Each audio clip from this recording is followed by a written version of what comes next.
Hello, good afternoon. Well, that was loud. Woke you all up. It's lovely to be here in Santo Domingo. Thank you very much for inviting me to the conference. I'm thrilled to see so many people have stuck it out to the bitter end. 4 o'clock on a Friday afternoon. I was a little worried I was going to be talking to Erin, and that was all. 4 o'clock on a Friday afternoon in London, where I come from, everyone's in the pub. So I take my hat off to you. Thank you very much for sticking around. I hope it's going to be interesting before we all get into the bar next door. Anyway, so you've been in this room for 2 days, listening to lots of fabulous speakers talk about very leading-edge technology, AI, machine learning, neural nets, automation. So you know, if you didn't know already, that the robots aren't coming, they're here.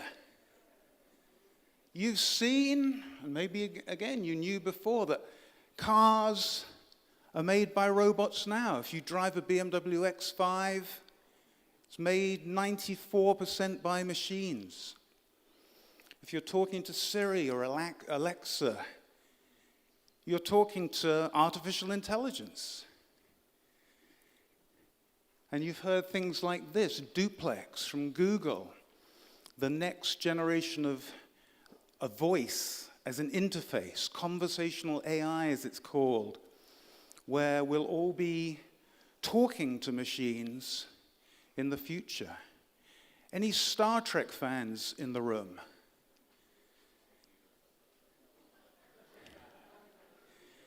Did you ever see Captain Kirk type? In the future, we won't type, we'll talk. We'll talk to everything, and everything will talk back to us. And you've seen videos and examples and mentions a number of times about Boston Dynamics and this amazing thing called Atlas. Have you seen these videos, Atlas? I'm a pretty optimistic guy. I'm going to tell you a pretty optimistic story. But when I watch these videos, I'm shit scared. Excuse my Spanish. I've been in technology for all my working life, which is too many years for me to care to remember now. For many years, I was the lead analyst in a company called Gartner, writing about the emergence of cloud computing. And cloud computing's changed the world. It's changed every business in this room. It continues to do so. Cloud computing has made Jeff Bezos the richest guy in history. And it's made his ex-wife, as of yesterday, the 4th richest woman in America. But artificial intelligence is much, much bigger than cloud computing. Artificial intelligence is the great story of our time. It's the great story of the rest of your life. It's the great story of your career, of the opportunity ahead for you and for your country. I'm of the opinion that even though every single one of us has lived in the information age, the first commercial computer has just celebrated its 72nd birthday, we ain't seen nothing yet. And in another generation or two, when your children and your grandchildren are studying history, they will study what's going on now in the way that we study Einstein or Edison or Isambard Kingdom Brunel or other great figures of history. Because we are creating something that has never been created before. And this is not just theory. This is happening in the real world at the moment, and you've been hearing lots of amazing examples of that in the last few days. In America, 8 out of the top 10 hedge funds are now exclusively algorithmically traded. Humans are not picking stocks, machines are. Maybe you've seen statistics like this, where machines are reading X-rays and radiology scans much more effectively at a rate of 99.6% correct calls, as opposed to the best doctors that will read an MRI or an X-ray and get it wrong 1 in 5 times. Hospitals around the world are beginning to use this technology now. This software is being used by big law firms, where the work that it would take a human intern, a human associate, a young lawyer 2 weeks to do is now being done in 2 hours. And we've heard quite a lot about the whole notion of self-driving cars and autonomous vehicles.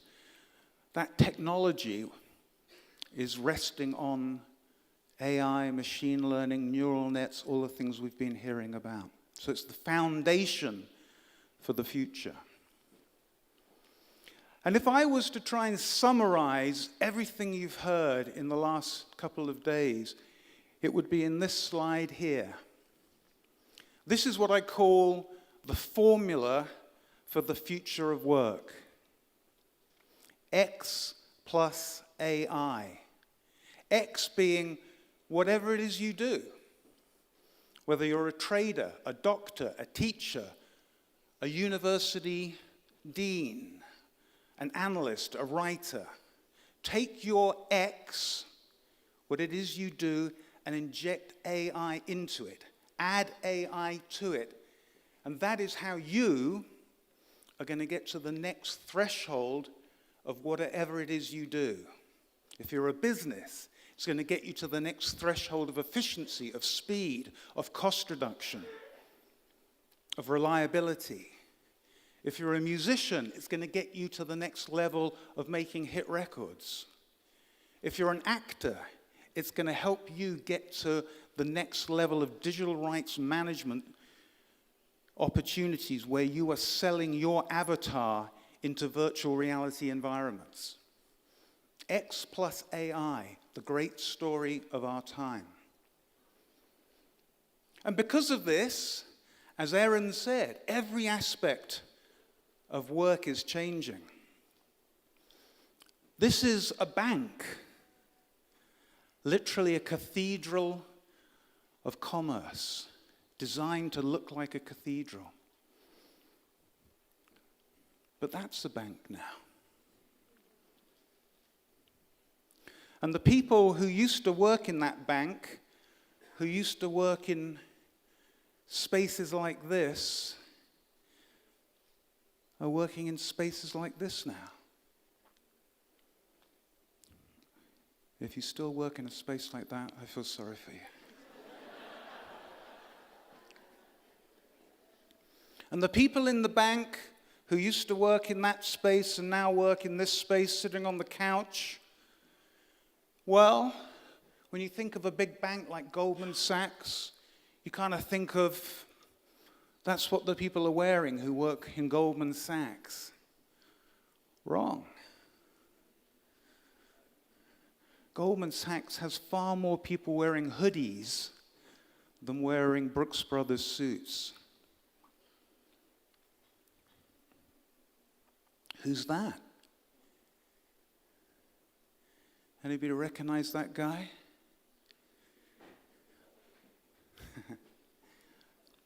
That's the CEO of Goldman Sachs. His real day job is as a DJ. He runs Goldman Sachs in the evening and on weekends. The world is changing. The world is changing incredibly rapidly, incredibly fast, in incredible ways. And because of that, this is a story that generates mixed emotions. We're excited by the possibilities of this new technology. If you're a techie, nerdy guy like me, if you like Star Trek like me, this is amazing. We are building the future that we've seen in movies and on TV and read about for many years. But many of us are scared. Many of us are worried about what this is going to do. There is enormous fear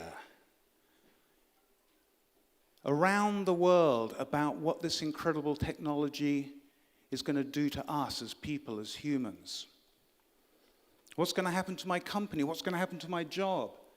What's going to happen to my society? And of course, many of us in the room are parents, and we think about the future through the eyes of our children. What's going to happen to our children in an era where this technology is so powerful and it can do so many things that humans have traditionally done or have done for many years to put food on the table? And some of you may be familiar with this study that came out of Oxford University a few years ago, which said that almost half of jobs that people do now will disappear because of technology.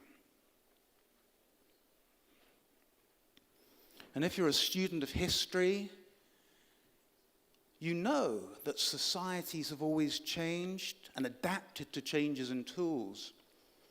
We wouldn't live in the modern cities that we do now if we had been like this guy on the right, Ned Ludd, who was the original Luddite. You know that phrase, the Luddites, the people who tried to smash technology? If we'd all been like Ned Ludd and we'd smashed Microsoft Outlook, we wouldn't be living in the world we live today. So the question is, a question I've got to answer in 8.5 minutes, is when the machines do everything, what are you going to do? So in my 8 minutes, 12 seconds, I have some good news and some bad news. The bad news is in this slide, as is the good news. This is our analysis of how AI is going to impact jobs in the next 10 years. And it's quite different from Oxford University's research. We think that in the next 10 years, yes, there will be replacement of human work through software and AI, but it won't be 47%. It'll be more of the order of 12%. At the same time, we're going to make the vast bulk of jobs better by using these technologies to get that job, whatever it is you do, to the next threshold of performance. We're going to enhance your work. And what you've been hearing about the last couple of days is lots of examples of how technology as a tool is going to help humans do their work better. The examples this morning in the cybersecurity space were fantastic, I thought. They are tools that are going to enhance human performance and help us as a society. And then, most importantly, we're going to create new work. If this technology is powerful enough to take work away, it's powerful enough to create new work. And we've written extensively at the Center for the Future of Work about these new jobs and these new waves of opportunity. One that Erin is focusing on, space. Space is a huge new industry that's opening up. And we've written in detail about the jobs that are going to emerge in these new waves. This is a report that we produced a little while ago called 21 Jobs of the Future, where we laid out, you can see some of the jobs that are going to emerge in very short order. Things like augmented reality journey builder, a cyber city analyst, a personal memory curator. We wrote this report about 18 months ago. People liked it so much, we thought we'd do it again. 21 more jobs. So now we have 42 jobs. And you can find all the detail of these jobs up on our website at cognizantfutureofwork.com. There are some common themes across these jobs. They're going to focus on coaching, helping people, connecting people, caring for people, and you heard examples of that throughout the last couple of days. They're going to focus on ethics. One of the jobs is an algorithm-biased auditor to make sure that we don't have black box AI that we don't understand how to arrive at a decision. It's going to be around safety, and it's going to be around dreams, making our dreams come true. There was a question this morning about how does AI solve traffic problems in Santo Domingo. It's not. But flying cars are coming soon. And that's going to be the real solution. Sergey Brin, the co-founder of Google, is now focused on his new company, Kitty Hawk, which is introducing flying cars. So we'll soon be flying to the airport rather than trying to ride along on the road.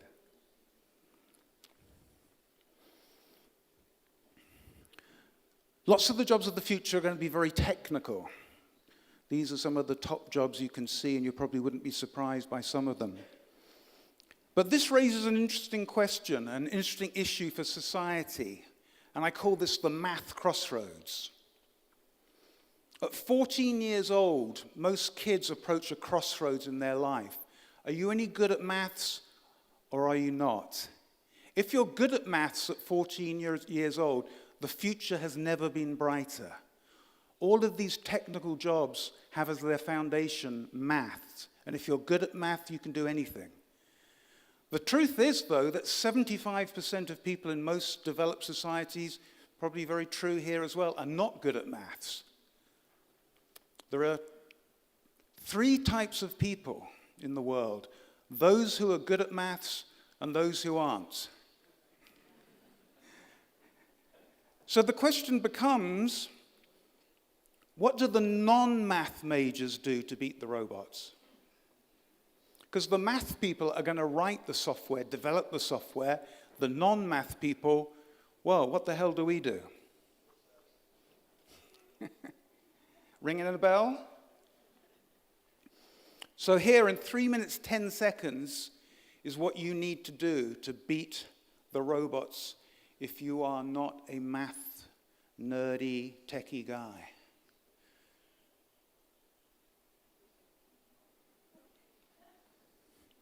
Don't be a bad robot. Lots of human work today is humans imitating robots.